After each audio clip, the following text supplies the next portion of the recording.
Good afternoon from London, but I know we have a global audience joining us today. So good morning, good afternoon, or good evening, wherever you are joining us from. And welcome to this government, all about adaptation, adapt to survive, how governments need to deal with climate impacts.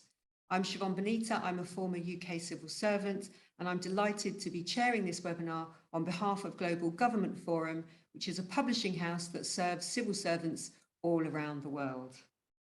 Now, in terms of today's topic, climate change is leading to more extreme weather events, with heat waves, floods and fires becoming a more frequent thing across the globe.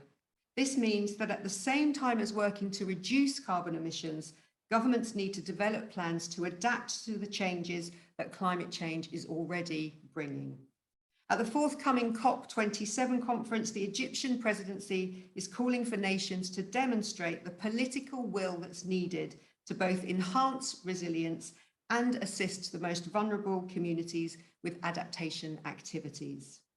In this webinar, we're going to consider what progress governments are making on adaptation and what support developing countries, which are often most at risk, need to survive in their adaptation activities as well.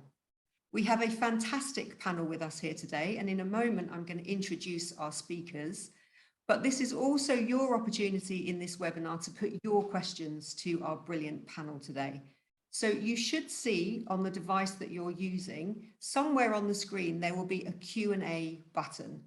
At any point from now on, please use that Q&A function to send in your questions. And once we've heard from our speakers, we'll try and get through as many of those questions as we can before the end of the webinar.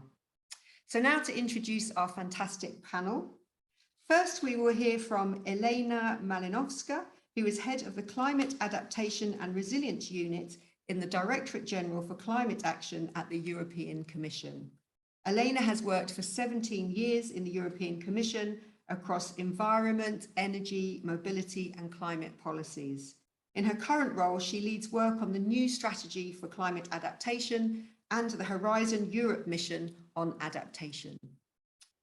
Then we will hear from Nazrul Islam, who is ambassador at the Embassy of Bangladesh to Ethiopia, Sudan, South Sudan and Burundi, and permanent representative to the African Union and UN Economic Commission for Africa. Nazrul has a wealth of experience in multilateral economic and financial issues and in negotiations at the highest level on areas including migration, climate change, health, disaster management, and international trade.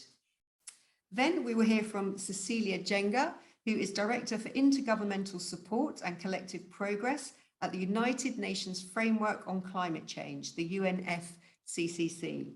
As an economist and regional planner with over 27 years of experience in international sustainable development, climate change and conservation, her current role involves supporting the presidency and incoming presidency of the UNFCCC Conference of the Parties and facilitating interaction between the various bodies that are involved.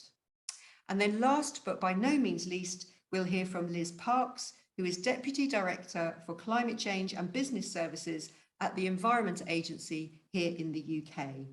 Liz works closely with a range of government departments on both preventing and responding to the climate emergency, and she brings a particular focus on how we can put people at the heart of that thinking and that work.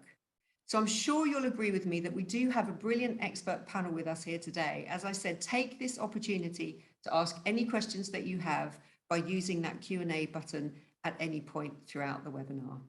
But now I'm going to invite Elena to give us her opening comments. Over to you, Elena. Thank you very much, Siobhan, and very happy to be on this panel. Indeed, as you say, we had again a summer. But allow me to mention a statement by the European Environment Agency lead, Mr. Hans Brunings, when he responded to impatient queries in the European Parliament. He said, "What happened this summer is neither unexpected nor unusual. We have seen it already in the form of maps or projections. And this is indeed very true. Climate change spoke to us again directly this summer with multiple forest fires across the whole Europe, in Portugal, France, Spain, Italy, Slovenia, or Czechia, with terrifying news from Pakistan, with 1/3 being underwater. And this is for the individual disasters, but the trend is also clear. The climate disasters have risen by 150% from 70s to 2017. And the European losses average around 12 billion euro a year, but they do not include at all the valuable human lives or cultural sides or even secondary effects. And we know that for the energy systems this year, this has been a particular shock, as the nuclear, as the hydropower couldn't give the service it had to. And so the energy prices got an additional hit. You have been very clear also about the global needs that are out there and that are outmatching the available funding that is there. In the European Union, and allow me a little bit for a navel gazing here, because I want to tell you a little bit the story on adaptation in our region, in Europe. We do wish to become climate neutral region by 2050, but we see increasingly how much adaptation remain an imperative. And we have put last year in place a strategic framework, a law that establishes a duty to adapt in line with the Paris goals. And this duty to adapt will be tested and challenged by the institution I'm representing, because we will have to look into consistency of measures by our member states and whether they do achieve the goal. And we, of course, have a new European Union strategy that is very much about exchange of experience, of solutions, of visions, but before everything, of hope. We have put a lot of emphasis on data and knowledge and gathering and sharing more climate data to better assess risks and to act on time. Because as you know, with more precise modeling on future hazards, farmers can better plan the crops they plant. Families buying a house will know what climate risks they may face. Businesses will know how to adapt new production facilities on a hotter planet, and cities how to protect residents from weather extremes.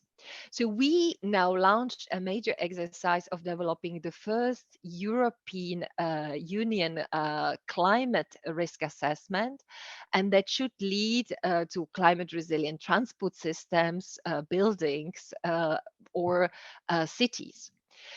We started monitoring health and climate crisis with a new climate health observatory because it looks at both the hot or cold extremes and, of course, the spread of new diseases. With the information services like Copernicus services or our platform that is called Climate Adapt, we also try to support our partner countries in managing natural resources, assessing climate risk, and preparing responses. Second, very important is innovation and investment. We're trying to scale up finance for innovating, and this is where the Horizon Europe, which is the biggest research program in the world, mission on adaptation sits, and that should leverage and quickly implement the strategy's actions. With the increased knowledge on cost and benefit profiles, we want really to make case for nature-based solutions, because this appears to be no regret or low cost option, yet it doesn't happen at the scale it should with restoration of wetlands. We have stepped into very much the field of investments and fiscal policies, where the national budgets should work in the future more with scenarios and with stress testing against major natural disasters. And with the European Investment Bank, we work on adaptation financing. We also intensify very much the collaboration with the insurance sector, and with a couple of weeks we will launch so-called climate resilience dialogues, where we invite not only insurance but also the users of insurance, the local authorities, regions, real estate managers. When it comes to systemic adaptation, we provide in Europe for alignment of several levels of governance. And indeed, there are many countries, at least a quarter of countries that are covered by European environment agencies, that do have a legal requirement for a strategy. Local plans will remain the bedrock of adaptation, and all member states do promote certain activities of certain sectors like water, like biodiversity or forests, that are indeed important carbon sinks for against climate change. We have developed recently also climate proofing guidelines that any infrastructure promoter that uses European funding should follow. And of course, we need to expedite the progress towards renewables and clean energy, but this is where weather plays a role. And this means that we need also to do proper risk assessments there. We want to, of course, support the international partners, and there we go from a sort of direct funding also to helping to find private finance, because we know that the public finance won't be enough. We have developed in recent years also the concept of working together and to addressing most vulnerable with the so-called just resilience, which means that European regions that are affected directly by climate change should get, first in kind help and support for increasing the adaptive capabilities, because we know very well that lack of capacity is a very important element of vulnerability. Of course, you need to put money where your mouth is, and we see from countries like Czechia, Estonia, Greece, or Finland how well it works when you put and assign a budget to your measures.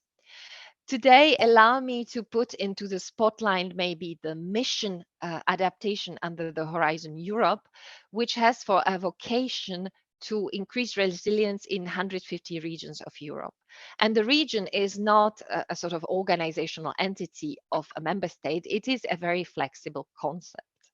By now, we have already 215 regions that want to work with us, and we are reaching out to regions that have never been beneficiaries to any program, which means that we are really starting to touch the let's say the essential partners here, and we try to establish the community of practice, provide climate risk assessments, and actually also work on adaptation pathways in a collaboration with the public and citizens.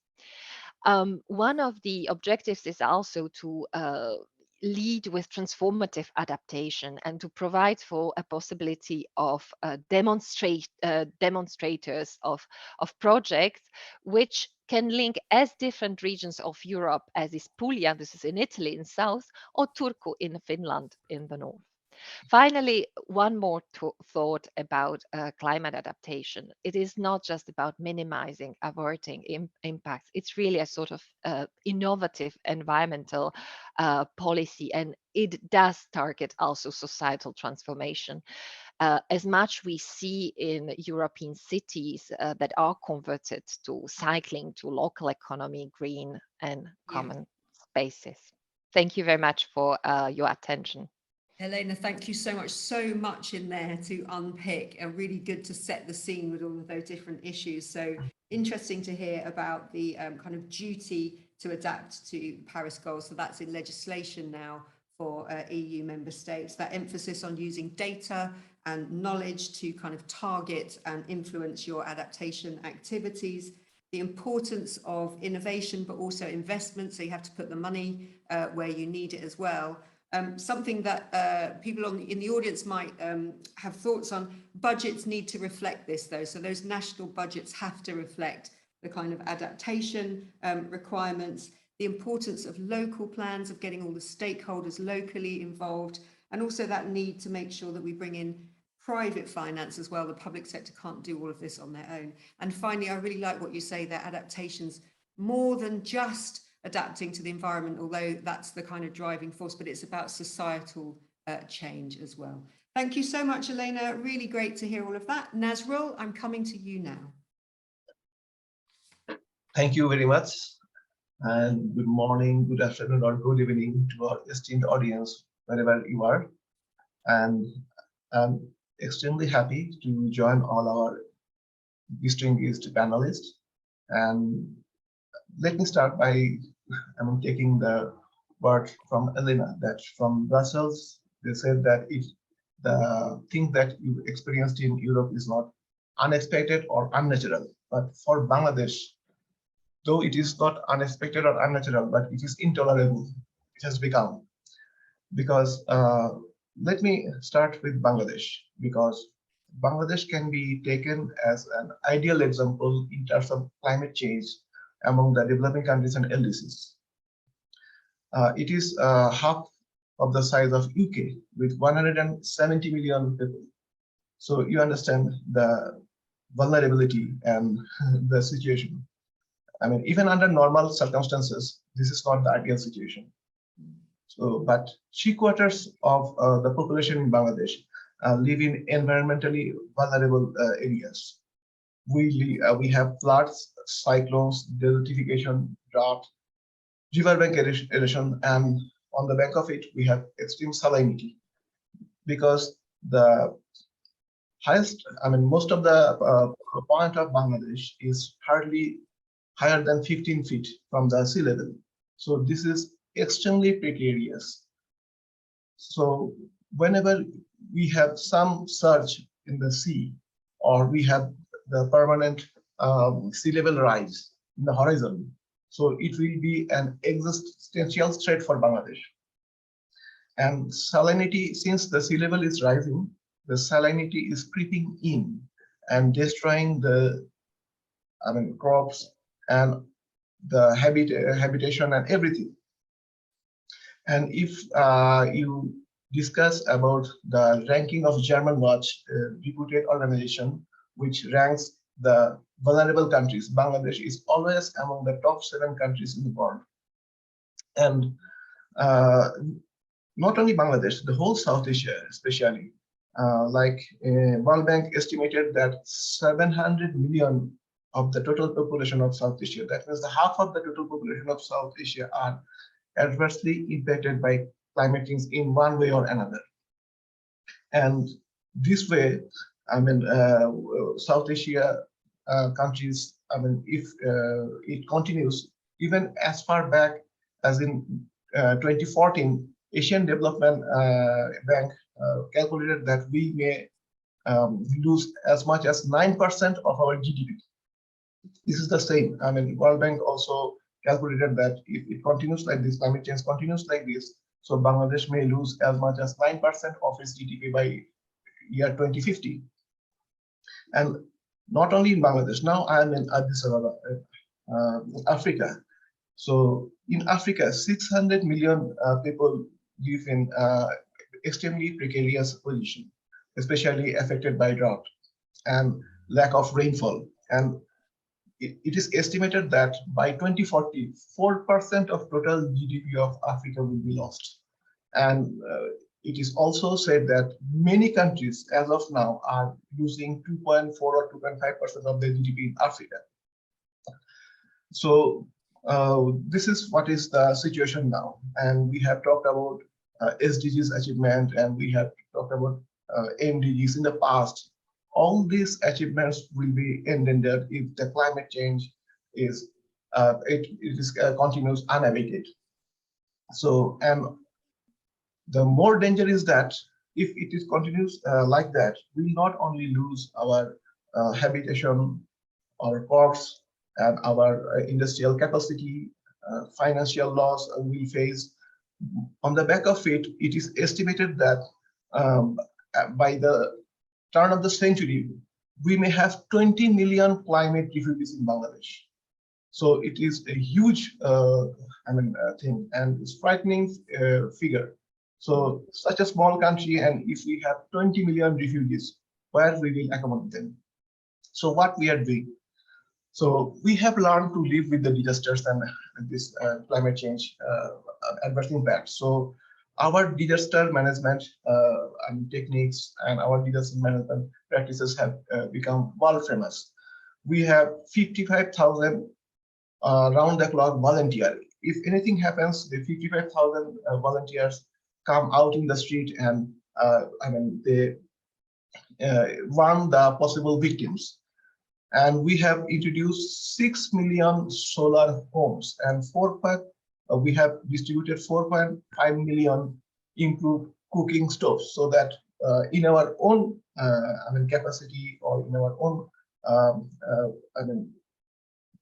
in our own system, we try to stop the climate change a bit, because Bangladesh hardly contributes towards the climate change, 0.5% probably of the total pollution.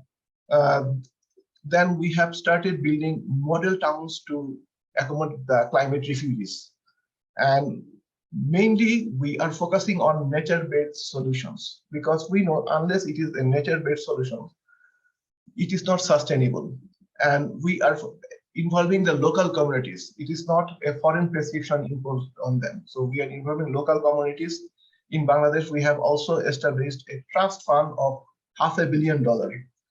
We have formulated with what we call the Delta Plan. It is the only plan probably in the world which is projected for 84 years into the future, how we will operate our different activities, and we manage our different activities from financial, social, and other activities, thinking about the climate change at the horizon. So we have formulated a plan. It is called Delta Plan, and our parliament has declared, took a resolution and has declared a planetary emergency. So any policy that we adopt in Bangladesh, it has to be actually considered in the background of climate change. So whatever we are actions we are taking, whether it is in any development activity or not, first we have to see what kind of footprint in terms of climate change it will make. So we have changed or amended our constitution. In our constitution, we have inserted one article where the government undertakes, or government promises to take care of the future citizens, not only current citizens, future citizens of the future citizens of Bangladesh. And we have given legal identity to our rivers. We have 722 rivers in Bangladesh. So we have given them officially legal identity. Anybody can go to the court and file any legal suit on behalf of any river if there is any problem. And also the government, like Elena has said, that for any European Union development assistance, the climate change has to be taken care of, this aspect of climate change. So our banks also, when we disburse any loan for any development activities or industrial activities, unless it is fully climate proof, we are not disbursing any loan. So, but unfortunately, I don't know, we are trying to do our part, but definitely there is a limit to adaptation. So I hope that the countries which are also, mainly responsible for most part of the greenhouse gas emission, they will also listen to us and go for appropriate mitigation activities. For the time being, thank you. Thank you so much, Nazrul. I mean, so good to get the perspective from where you are, to get that different, I think, kind of perspective. Just really can't stress enough how vulnerable countries like Bangladesh are already, the impact that it's having already. As you say, some really startling statistics there in terms of kind of the numbers, in terms of millions of people that could potentially become climate refugees over the coming decades.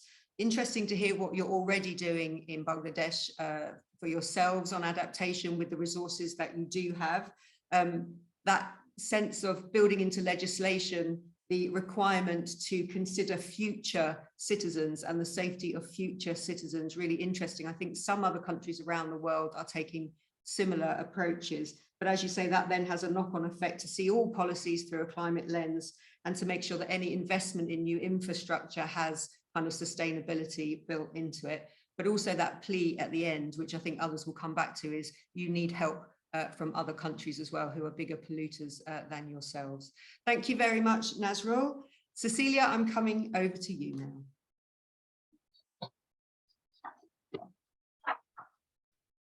Okay. I think speaking immediately after Elena and Islam offers me a really great opportunity to highlight how the expectations of COP27 in Sharm el-Sheikh in 24 days is evolving around the issues of adaptation. First, I'd really like to thank you for inviting me to join this really exciting panel, and hoping that together with the rest of the panelists, we can shed light to the governments in participation and to see how we can contribute to enhancing adaptation action within their own development realm, and including addressing humanitarian action at the country level. There's no doubt that there is an urgency for adaptation. We are going into this COP faced by the current geopolitical situation. The energy crisis is with us, the food crisis is with us, unprecedented climate incidences, extreme climate incidences happening, but with a call and a desire to ensure that this COP is truly what they're calling, Egypt is calling our implementation COP. For developing countries, this has become extremely crucial, because the conversations I'm hearing on the corridors is that adaptation gaps have continued to grow, and that any delay in action may close the window for implementation. In brief, adaptation success depends on mitigation, and it also depends on how we truly address loss and damage. What I'm continuously hearing is that we need to raise our ambition on national adaptation plans, but also set milestones and timelines for these plans and to make them ready for implementation. There is a huge desire that increasingly many other governments, both at national government and subnational government, participate in a collaborative and consultative manner in designing the national adaptation plans, mainly because a lot of the adaptation responses are transboundary. They cross from district to region to province to national, and therefore by addressing adaptation in a very small, limited geographical area, we do not resolve the problem. The goals and the targets of adaptations should reflect national context and also constrain stronger connections to the SDGs. And this really brings me to the point that Elena raised earlier. Elena also said that adaptation action offers an opportunity to consider non-economic impacts. And here, with the indigenous peoples, the youth, the women, we are seeing increasingly that an inclusion of social and cultural impacts and understanding the differential variabilities and the need also to measure equity and justice in the context of climate risks and adaptation and action is increasingly becoming important within the UNFCCC process. It has been highlighted that the gender and other inequalities have had a compound effect and on vulnerability to impacts. But let me go back also to a point that Islam has mentioned here, and this is to do with the risk levels and the need for us to see an interrelationship between nature-based solutions as a key and central element of how we address adaptation. The risk levels, such as the loss of biodiversity, are deriving and changing the biological and ecological systems. And the risks are also changing with the adaptation measures that are required. And it's therefore important to keep more adaptation options open.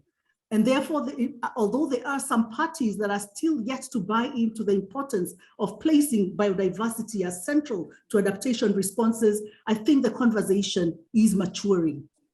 Finally, I just want in my introduction here to talk about the importance of finance. I think one of the calls we will be hearing in Sharm el-Sheikh will be the need to double adaptation funding. We have not yet achieved, the developing countries, the 100 million that was promised in Paris. The finance aspects of economic and societal risks that are associated to maladaptation, including the lack of adaptation action, including the impacts on food production, and citing greater impact, particularly to less developed countries, is crucial. So therefore, the gaps in finance for adaptation and for reducing risks are crucial. And these have been highlighted in the first technical dialogue of the global stocktake that will mature in COP28, as well as the need for technological transfer and development, and including capacity for adaptation, risk assessment, strengthening institutional governance, which I'll come later to discuss, and also addressing the policy constraints. So I'd like to end my introductory remarks there, and hopefully I'll have a chance to talk a little bit more about the need for institutionalizing adaptation and embedding it in decision-making by governments. Thank you very much, Shobha. Thank you so much, Celia. Lovely way to build on what we've already heard from the two speakers. I think really there you highlighting the urgency of the need for action here, as you're saying. Adaptation gaps continue to grow, and are governments around the world in danger of missing that window of opportunity if they don't speed up their activities on this? Really like what you say, again, reflecting what Elena mentioned about that broader social transformation. So I think we saw during COVID, it really highlighted the impact on particular groups, on young people, on women, on indigenous populations. And I think people are now bringing that over to the kind of climate change agenda and the need for action to make sure that those vulnerable groups are helped in particular. And then what you said there as well about, I'm sure Liz will have thoughts on this, about the kind of keeping all the options open, the adaptation options, and that importance of biodiversity as well, and making sure all of those agendas are linked up. And then again, a plea as we go into the next COP to hold countries to account for things they've already promised, in particular when it comes to the funding and the financing for adaptation. Thank you so much, Cecilia. Loads here, and thank you. We've already got questions coming in from the audience. Please do keep those questions coming in, because once we've heard from Liz, we'll have a quick chat and then we'll go over to questions. But Liz, over to you now.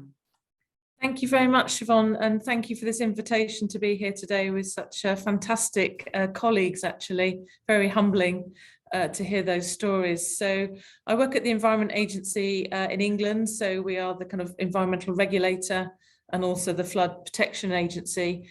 So whilst we work with and for government, we are a separate body, and specifically for today, we are managing climate risks, both of too much water and too little water.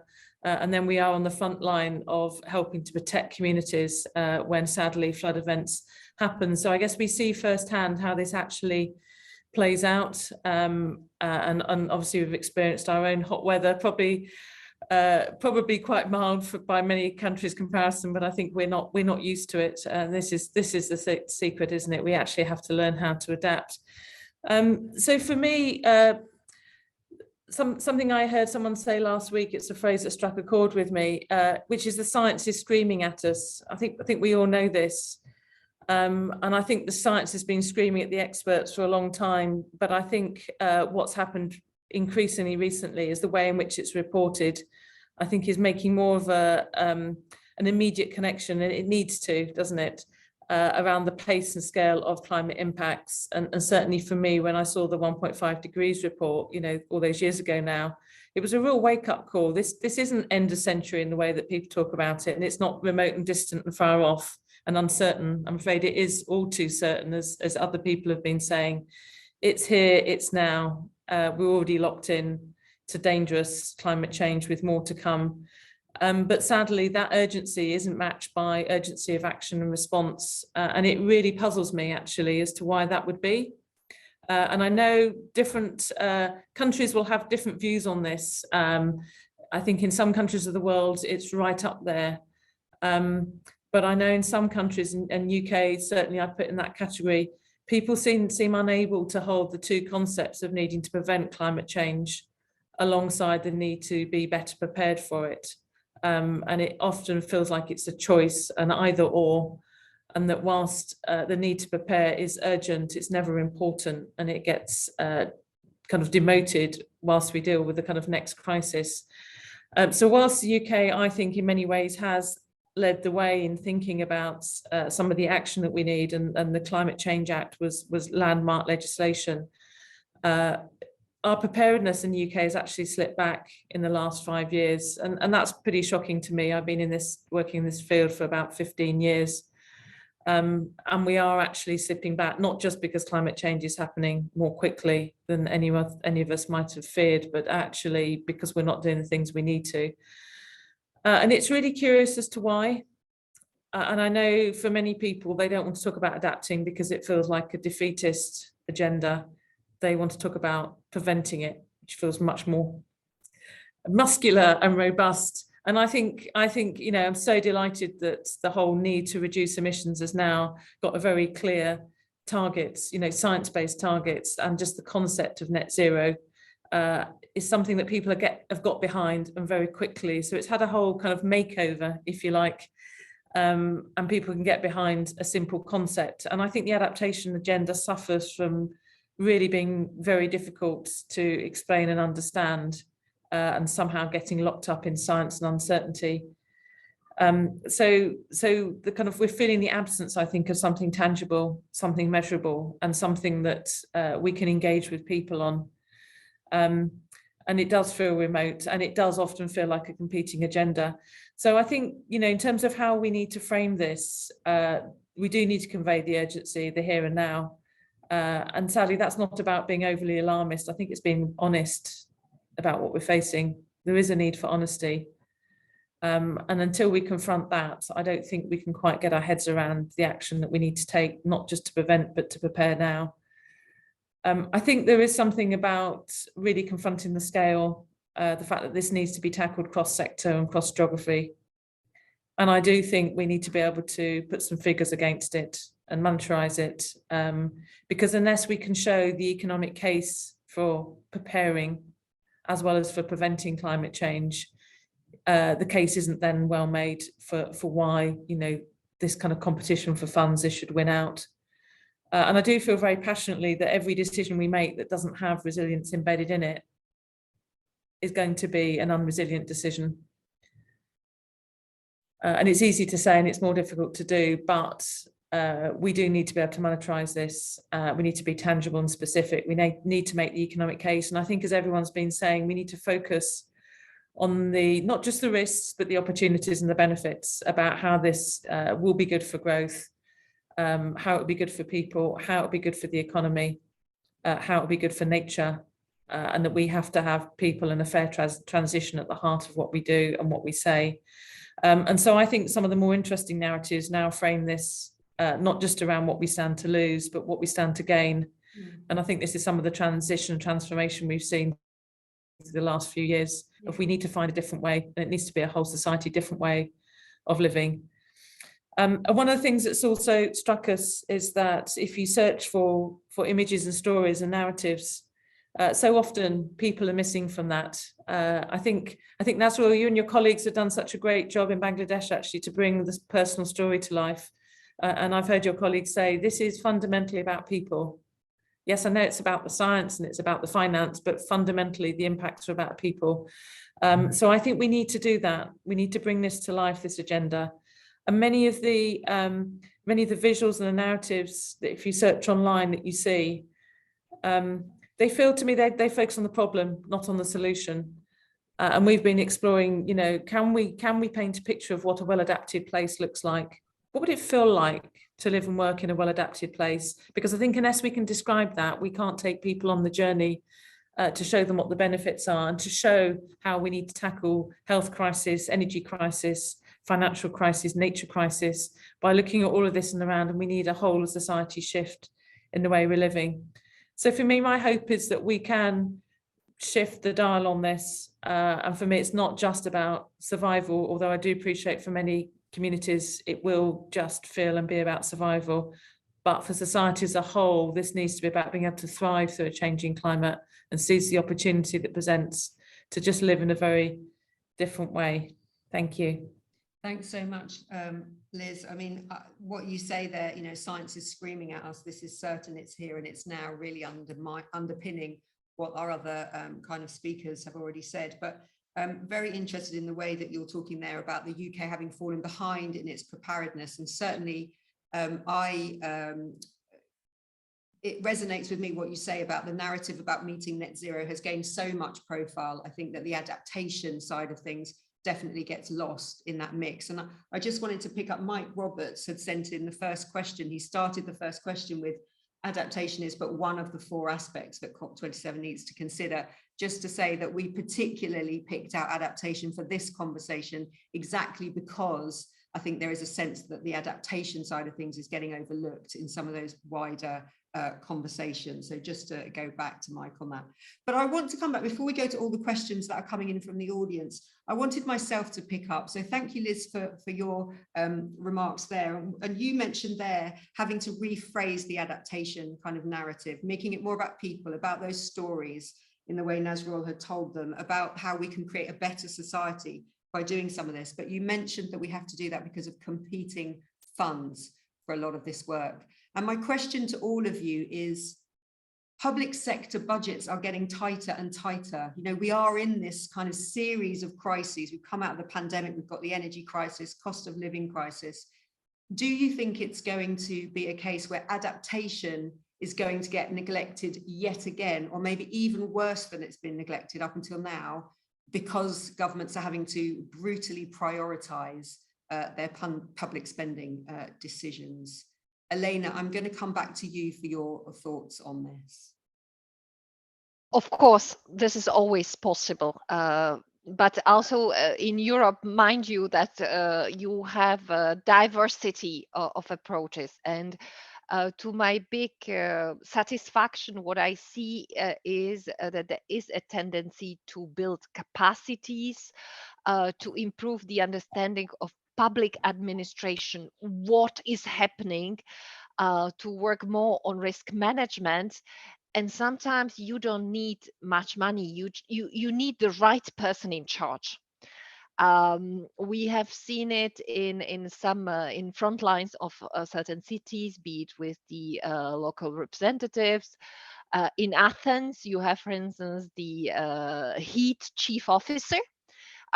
This is quite a sort of interesting function, and I would have expected the others also to invest in that. And of course, you need to look at adaptation not in the sectoral fashion, but a co-benefit. Anything what you do should somehow take the climate dynamics into account, you know. So any sort of expense should already think, is this a sunk cost or is it an opportunity cost? So there is no a sort of one fit all answer. Yeah, thanks, Elena. Nazrul, over to you for this. No, thank you very much. I was actually thinking of coming to that. I don't want to put myself or anybody in such a situation where our ambition regarding adaptation has to be adapted. So I don't want to do that, because we have suffered a lot. And like Cecilia indicated, that it's not only adaptation. And we don't also want to stop at adaptation. There is also loss and damage. So not only that we are forgetting about adaptation, loss and damage is a huge thing for us, at least for countries like Bangladesh, because adaptation is up to what you can somehow make up for the damages. But loss and damage is that you have lost. And countries like Bangladesh are experiencing that phenomenon more. So that's why I think that we had thought about $100 billion, but it's a long time ago. So this figure is not adequate, and we are thinking about channeling a part of that figure for adaptation. But we are more and more coming up with the experience that this is not only very tiny for the adaptation causes, also for loss and damage, we have to have separate fund. So anyway, this fund is not adequate for even for adaptation or loss and damage or for anything. And though we had a doubling of pledges in Glasgow, but we have to have some transparent mechanism to follow that whether these pledges are translated into action and or all the amount that has been placed are actually dispensed with. Because I was DPR in Geneva for 8 years, and I had seen that even visits to conferences were also included in climate change assistance. So this has to be a transparent, there has to be a transparent mechanism to see how this pledge is being translated into action. I'll give you 1 or 2 examples. And also, if we spend, you heard about the Global Center on Adaptation. If we spend, according to the research, if we spend $15 billion today on climate smart agriculture, it will give us, or it will save us from $200 billion worth of damage in future. And early adaptation action, it produces a ratio of 1:12. That means $1 we spend now will produce $12 of benefit in future. So if we go for early adaptation. So whatever I say, for developing countries and LDCs, adaptation is extremely important, because in the mitigation sphere, they have very little to contribute, because they hardly contribute regarding climate change or greenhouse gas emission. So I'm also thinking that this has to be equally focused in the coming COP. And I give another small example, that in 2004, we had Asian tsunami, and also in 2005, we had US cyclone. More or less, the victims victims had the benefit of $7,100 per victim. If we consider the total private and government assistance. We had the same time in Bangladesh, very devastating flood, and the per head victim assistance was only $3. So you see the difference, even the discrimination, even when we deal with the climate change victims. So I hope that this will also be discussed, and climate justice that we discuss about or mention about will more or less be adhered. Thank you. Thanks, Nazrul. Cecilia, you were nodding a lot there with the things Nazrul was saying. Do you have any sympathy going into COP with countries who say they just don't have the money, or, or is it we can't afford not to do this, is the other approach, I think? Yeah, indeed, it gets very frustrating. And as I watch the developing countries, particularly when the conversations are that public finance plays a very important role in addressing adaptation or mitigation action. And then the conversation develops even further, saying that there's a recognition that private investments will need to be mobilized at scale. And when you look at this, the entire conversations with the negotiators at the moment are about trust. This is placed on the table, and where we know that the 100 billion was never placed on the table. So when we start talking about new and doubling adaptation finance, how can developing countries trust that this money would be placed on the table? That becomes really the bone of contention.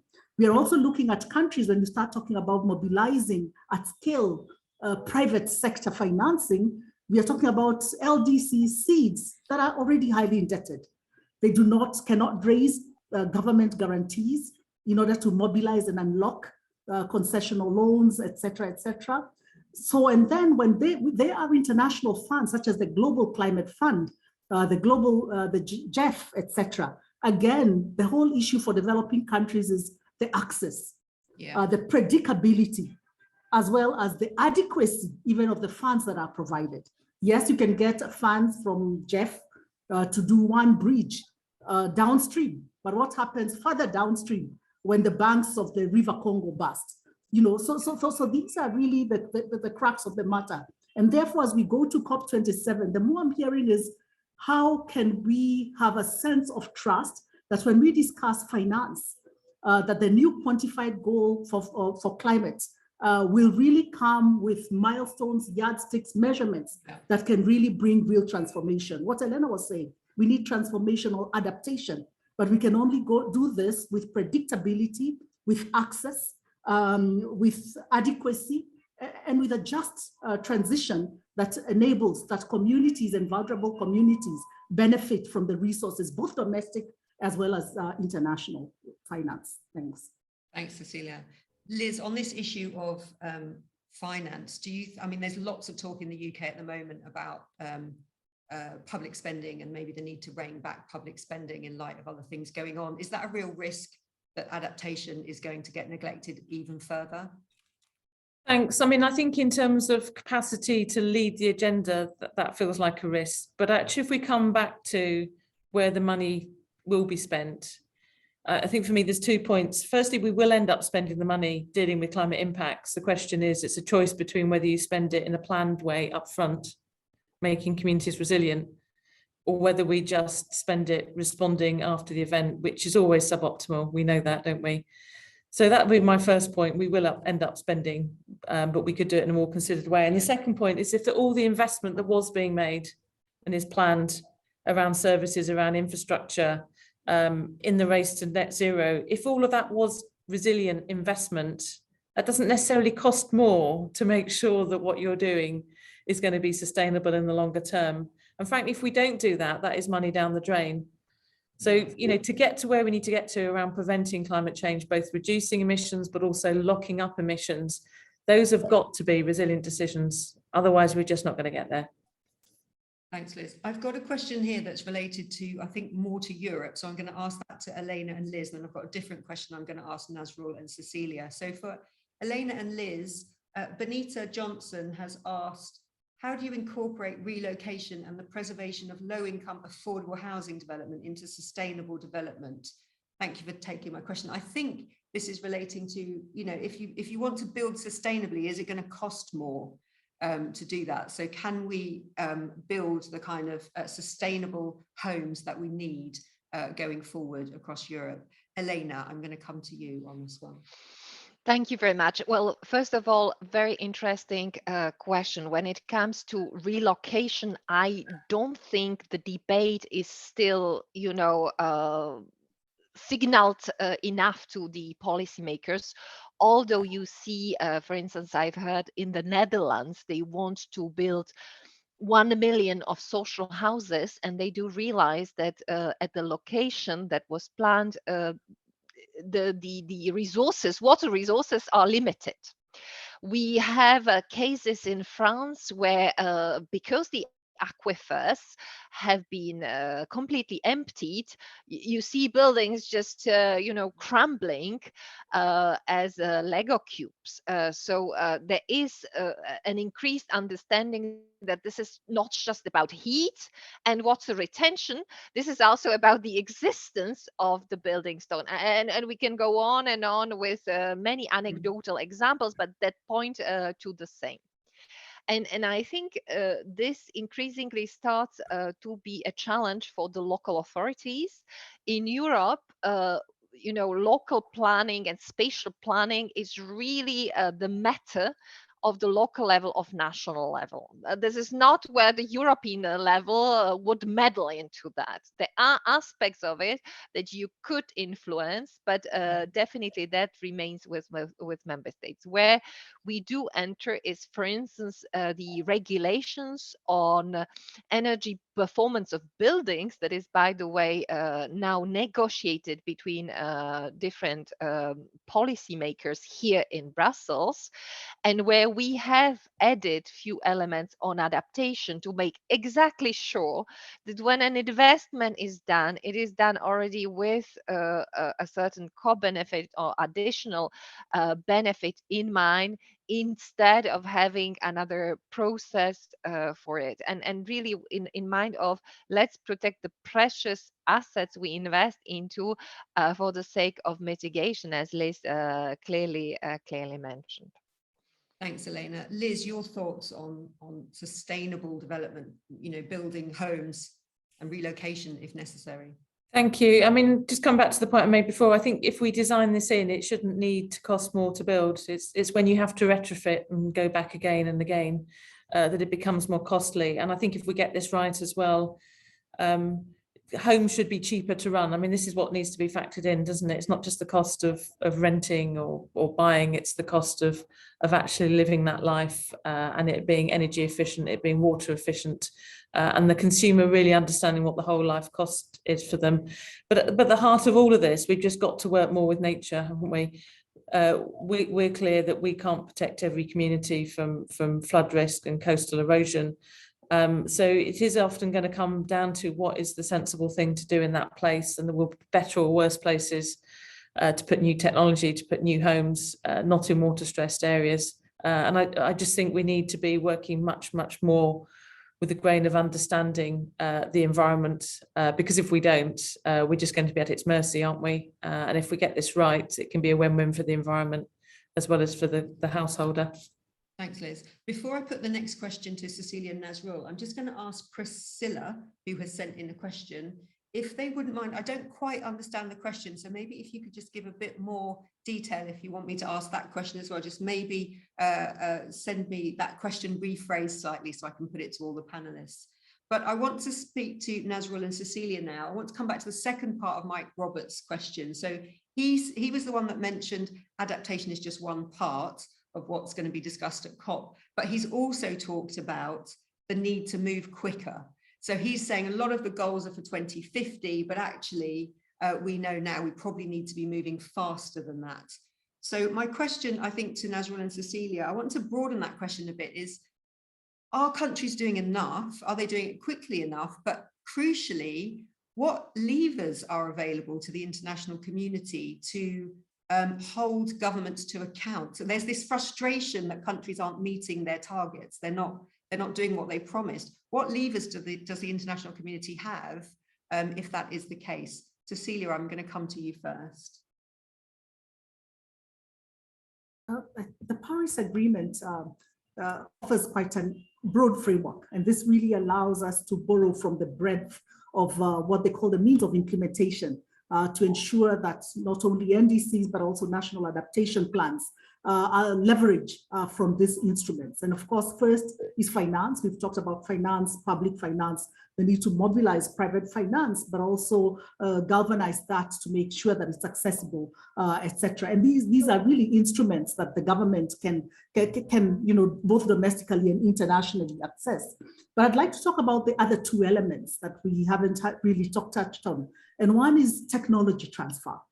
I think one of the greatest gaps we are continuing to experience, and even with the impacts of loss and damage, has been the lack of a system of quick transfer of technology. And whether we are talking about communities that are in distress, they do not have access to clean, safe water, filtered water, or you're talking about ensuring that they can get out of collapsed buildings, for instance, in a safe way, etc. So ensuring that we do have a pipeline system where technology can be easily transferred to the countries that are in need in a timely manner and in also an affordable manner. Because we do know that solutions exist. Liz Sparks mentioned about solutions, and this COP also having a great emphasis on the need to focus on best practices and solutions. So the need to continuously share best practices across the globe. Yeah. The third element that the Paris Agreement offers us is capacity. And this is not only capacity in planning, but also capacity to implement what we plan. To develop plans that have a clear timeline, that are properly resourced, that resources are found, and that the human people that are implementing these capacities have the necessary knowledge, skills, and capacity to implement them. And again, it goes to the question that, the issue that I'd raised earlier in terms of the need for having a proper institutional systems. And this is not only at national level, but at subnational level, and ensuring that the linkages between the national and the local can be properly leveraged on. Yeah. So strong institutions, finance, capacity, as well as technological transfer and capacity to access technology, major frameworks that are offered by the Paris Agreement that I could highlight here. Thanks, Cecilia. I think that stuff about institutionalizing it and across the implementation landscape, we're going to pick up in the next question as well on that one. Nazrul, your thoughts on this kind of the urgency, things that can be done to speed up the process, and how do we hold countries to account? When it comes to urgency, so probably no country is more serious than Bangladesh, because for us, not every day counts, every second counts for us. So unfortunately, in the international realm or international field, we don't have any effective system for the governments to actually live up to their promises. So if a government even declares something and could not honor that, actually there is nothing we can do. So, but still, what we can say that there are ample processes. And here I would like to mention one or two things, like pollution is not done by the government. Pollution is done by actually people or the industry or private sector. So unless we integrate the normal people or the private sector into the action, only the government cannot do anything. Like this climate change and other things and pollution, this should be integrated in the textbooks so that when we grow up, we know what to do. It's not always on the government. And so also it is in the policies. Government may formulate policies, but it is the private sector who will deliver it. Yeah. So that's why the common people and private sector must be integrated into any action, whatever the government does. So this is one thing. And another thing is that definitely from the developing country, what Cecilia has mentioned, transfer of technology is definitely very important, because this climate change related technology are expensive, and these research and development facilities are not available in developing countries or LDCs. So for the sake of everybody, I think these technologies could be profitably transferred to the developing countries so that it also helps. This can be also taken as investment, because I mean, not only is just development assistance, this can be also transferred as investment. And I'm sure that as I have dealt with other economic factors, this will be a profitable investment for the investing countries or with investing private companies as well, if they transfer it to the developing countries. So lastly, I will say that whatever we do, we want to keep the 1.5 degrees centigrade ambition alive. So this is our last chance. And we will say that those countries whose NDCs are not still aligned with the 1.5 degrees centigrade, we will request them to align their ambition with the 1.5 degree centigrade target. So this is our last request. And definitely, if the government are honest, we will understand. If they're honest, if they try, if they fail, everybody will understand. But if there is any transparent mechanism to monitor our activities, our contribution, and what we do, I think at least it will restore some sort of confidence in the international system. Yeah, that importance of transparency and trust coming out, I think, really clearly in all the players here. So the question that I wasn't quite sure about that came in from Priscilla, Priscilla has now resent it, and I think it's, how do you all see the relevance of collaborative governance? So, and she's explained that as being a real partnership and compromise amongst governments, academia, private sector, and all of the stakeholders in the process. I think you've all touched on this throughout your presentations in a little way, but do you see this as the only way forward, that you have to get all the players? I think, Nazrul, you were just saying this, you need the private sector as well as the public sector, but also I think you need communities involved. So governments can't do this alone, but what are your thoughts on having this more collaborative governance approach? Liz, I'm going to come to you first on this one. Thank you. I mean, I think there's no doubt that the climate risks we're talking about are complex, and there are interdependencies between them across sectors, across geographies, you know, with global supply chains. But I think what you don't you can't solve that by just getting everyone in the room. And I firmly believe, I'm quite passionate about governance actually, which sounds a bit sad, but good governance is about identifying clear risks, and is about, you can't have a risk unless you clearly identify an owner of that risk.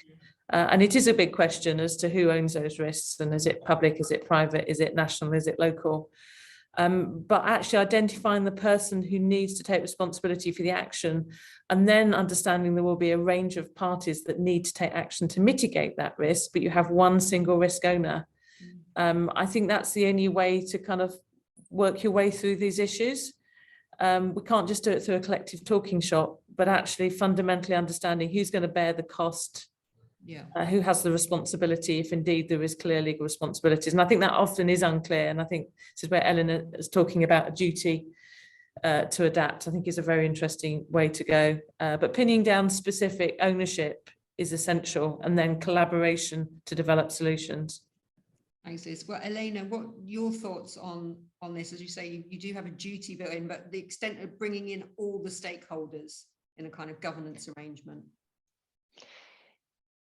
I think here in Europe, we have recognized the fact we need multi-level governance. We need everybody to pull. It's a teamwork. I think we keep repeating this type of messages, but we do realize that every country has a certain organization that is grounded in history. And now with the Horizon Europe mission, so on adaptation, we see that this poses indeed particular challenges. And here I express also a huge passion for governance as a public and civil servant, because we see for countries like Ireland, you go from a national state directly to municipality. But you have, for instance, the Netherlands that has the provinces, the regions, and has these sort of water boards that have a certain function given in the past to look at water policies. In other countries, it's much more complex, a federal state, a lender, and a separation.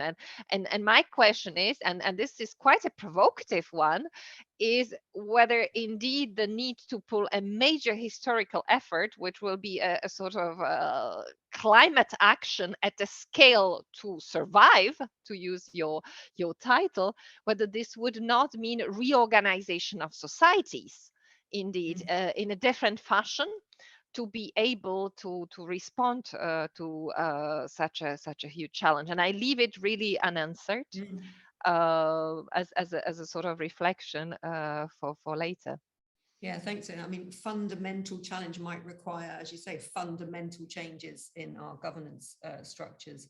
Nazrul, I mean, you already talked about the need to bring in the private sector, but any thoughts on Priscilla's question, bringing in more broadly academia, stakeholders, communities, all the interest groups?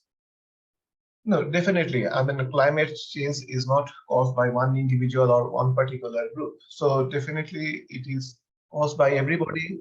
It is suffered by everybody. So everybody has to be incorporated. I mean, we have discussed about the multi-level of governance.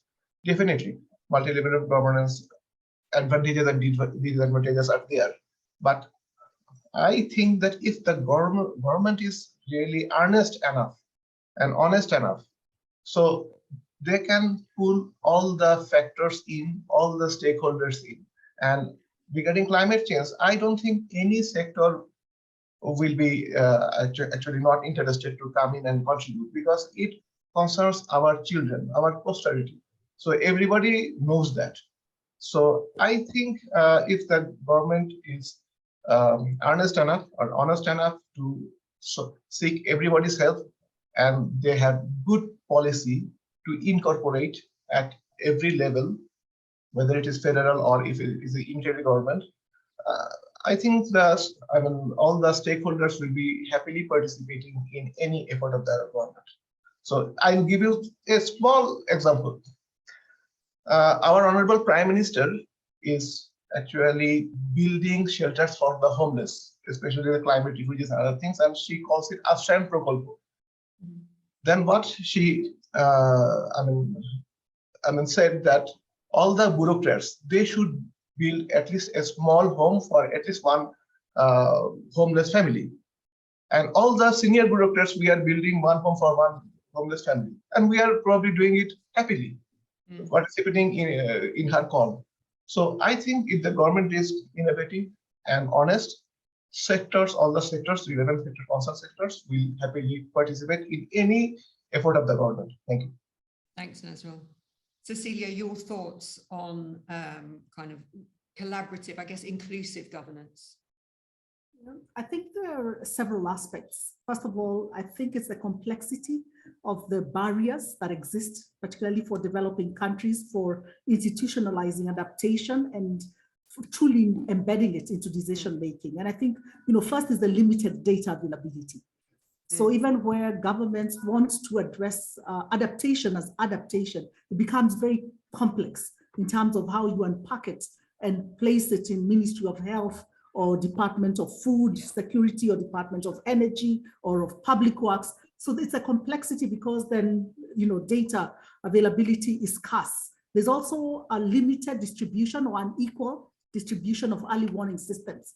So whether it's drought or floods or communities that are impacted on, this information may not be directly directed to various people. So poverty, inequality, and all the complexity of modeling risks in adaptation are truly difficult. But I think that cooperative governance or multi-level governance or a whole of society approach, indeed, through cross-government coordination and collaboration is important. We have seen now increasingly in many countries where they have set up interministerial steering committees. We've also seen countries like South Africa where they have a presidential unit that's looking at issues of climate change, etc. And therefore they're able to bring together different government departments and ministries to address this very complex issue. There are also MOUs between ministries. When I worked at the local level, at the subnational level, I remember supporting a municipality in Kenya, in Kisumu, to work on sustainable urban mobility. And we created and supported the building of cycling lanes. But there was no coordination between the work that the municipality was doing and Public Works. And Public Works was installing some drainage systems, and they came and dug out the path, the cycling pathways that we had done. Again, that just really demonstrates the importance of this coordination to address adaptation mechanisms. But I think the last one is local level. I mean, the women organization, the youth that are dealing and addressing the day-to-day challenges that are posed by climate change.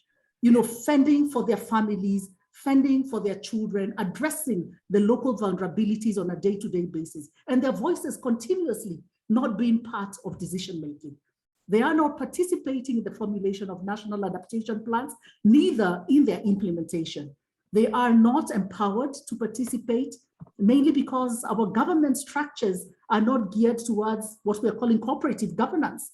Yeah. And again, this is really, the big elephant in the room is how can we truly say that we have achieved multi-level governance or cooperative governance and addressed and included indigenous people, women, youth in the processes in order for us to address and achieve the ambition we want, whether it's on mitigation or adaptation. So for me, beyond this various national governments is the link between you can address mitigation to actually fire adaptation. How do we make those links or address adaptation in order to ameliorate the causes of mitigation impacts, etc. So it is multifaceted, complex, but doable.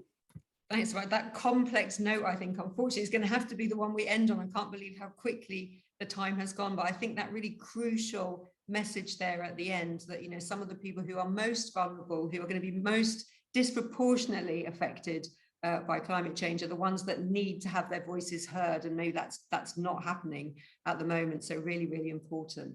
Thank you so much. Thank you to the audience for sending in so many great questions, but thank you to our brilliant panel there. I think you've raised so many fascinating issues. I think what struck me is, I think maybe in countries where they're feeling the impacts of climate change so strongly already, adaptation is a much bigger conversation already than perhaps in Europe, where we are only just starting, I think, to honestly have this conversation with the public and our citizens.